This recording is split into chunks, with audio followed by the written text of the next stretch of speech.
जादुई पतीला। दयालपुर नाम का एक गांव था जहां बाबूलाल नाम गरीब किसान रहता था। उस किसान के पास एक छोटा सा खेत था। उसी खेत में खेती करके जो भी अनाज होता उसी से बाबूलाल खुश था। उसकी बीवी निर्मला घर में एक गाय की देखभाल में लगी रहती और उसके दूध से भी कुछ खर्चे निकल जाया करते थे। कई बार खेत में फसल अच्छी नहीं होती थी। बाबूलाल जब खेत में जाना जरूरी है। खेत भी सूखता जा रहा है। कुछ समझ नहीं आता। निर्मला,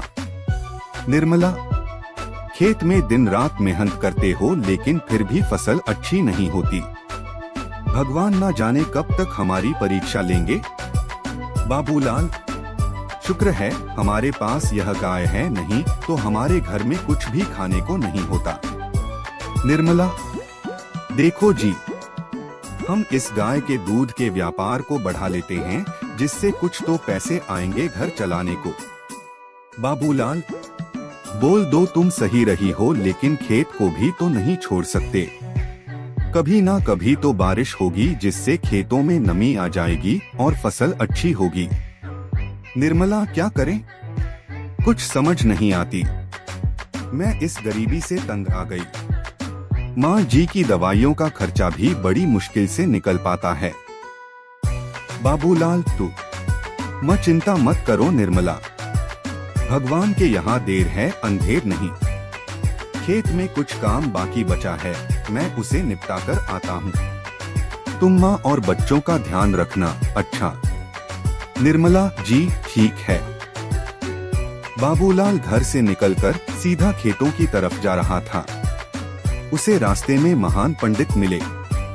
वह बाबूलाल को देखते ही गाने लगे, आज शुभ दिन आया है, तेरे समय ने तुझे बुलाया है। जिस घड़ी का तुझे इंतजार था वह तेरे निकट चला आया है। बाबूलाल को थोड़ा अजीब लगा। बाबूलाल, यह क्या बोल रहे हैं पंडित जी। बाबूलाल मन में, मगर गांव में सब लोग जानते हैं कि ये एक महान पंडित हैं। इनका कहाँ कभी खाली नहीं जाता। बाबूलाल, प्रणाम पंडित जी, आज कहाँ को चल दिए और क्या बोलते जा रहे हो। वैसे तो रोज चुपचाप चले जाते हो, आज गाना गा रहे हो।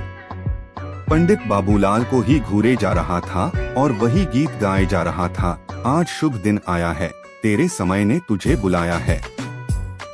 जिस घड़ी का तुझे इंतजार था वह तेरे निकट चला आया है। बाबूलाल, अच्छा पंडित जी, अब मैं चलता हूँ। खेतों में बहुत काम है, बुवाई नहीं की तो फसल अच्छी नहीं होगी। उसके बाद बाबूलाल खेत में पहुँच गया और खेत खोदने लगा। आधा खेत खोद दिया। पूरा खेत खोदते हुए उसका फावड़ा किसी कठोर चीज से टकरा गया। बाबूलाल, यह क्या चीज है जिससे यह आवाज आई है। पूरा खोदकर देखना पड़ेगा। बाबूलाल तेजी से खोदने लगा और वहां खोदने के बाद उसे एक पतीला मिला। बाबूलाल, यह क्या, पतीले को भी कोई जमीन में गड़ता है। कल तक तो यहाँ कुछ नहीं था। खैर छोड़ो, अब मेरे खेत में मिला है तो मेरा हुआ। चलो घर ले जाता हूँ इसे। बाबूलाल पूरा खेत जोतकर पतीला लेकर अपने घर चल दिया और अपनी पत्नी से बोला, बाबूलाल, देखो क्या मिला है मुझे खेत में आज। लगता है कोई कल रात को ही गाड़ कर गया था। निर्मला, बताओ तो, यह भी कोई खेतों में गाड़ते हैं। चलो अच्छा है, किसी काम तो आएगा। कितना अच्छा होता कि कहानियों की तरह सोने से भरा हुआ घड़ा मिलता आपको। हाँ हाँ हाँ। बाबूलाल, अच्छा, अब सपनों को छोड़कर इस पतीले को साफ कर लेना, दूध निकालने के काम ही आ जाएगा। तुम्हें अब कोई दूसरा बर्तन नहीं खरीदना पड़ेगा। निर्मला, ठीक है, सफाई बाद में, अभी माँ जी को खाना देना है। बाबूलाल ने पतीले को नीचे रखा और अपने घर के काम में लग गया। रोज के सारे काम सामान्य तरीके से चल रहे थे। सब सो गए। अगले दिन उठे और अपने काम में लग गए। निर्मला दूध निकालने के लिए गाय के पास गई। बाबूलाल, सुनो निर्मला, दूध के लिए जो पतीला था तुम दूध उसमें ही रखो, बहुत बड़ा पतीला है वो। निर्मला अंदर रखा है, वो तनिक लेकर आइए तो। बाबूलाल ने पतीला लाकर निर्मला को दिया और निर्मला ने सारा दूध निकालकर उस पतीली में डाला। जैसे ही निर्मला पतीले को उठाने लगी, गाय ने उसे तेजी से लात मार दी और निर्मला वहीं गिर गई। निर्मला चिल्लाते हुए, हाय, ये क्या हो गया? कोई है? पप्पू के पापा कहाँ गए? बाबूलाल दौड़ता हुआ आया और निर्मला से पूछने लगा, बाबूलाल, क्या हुआ? तुम्हें चोट कैसे लग गई और तुम गिरी कैसे? निर्मला, देखो ना, आज इस गाय ने मुझे लात मार दी। मैंने पहले ही कहा था तुम निकाला करो दूध, यह मुझे पसंद नहीं करती है।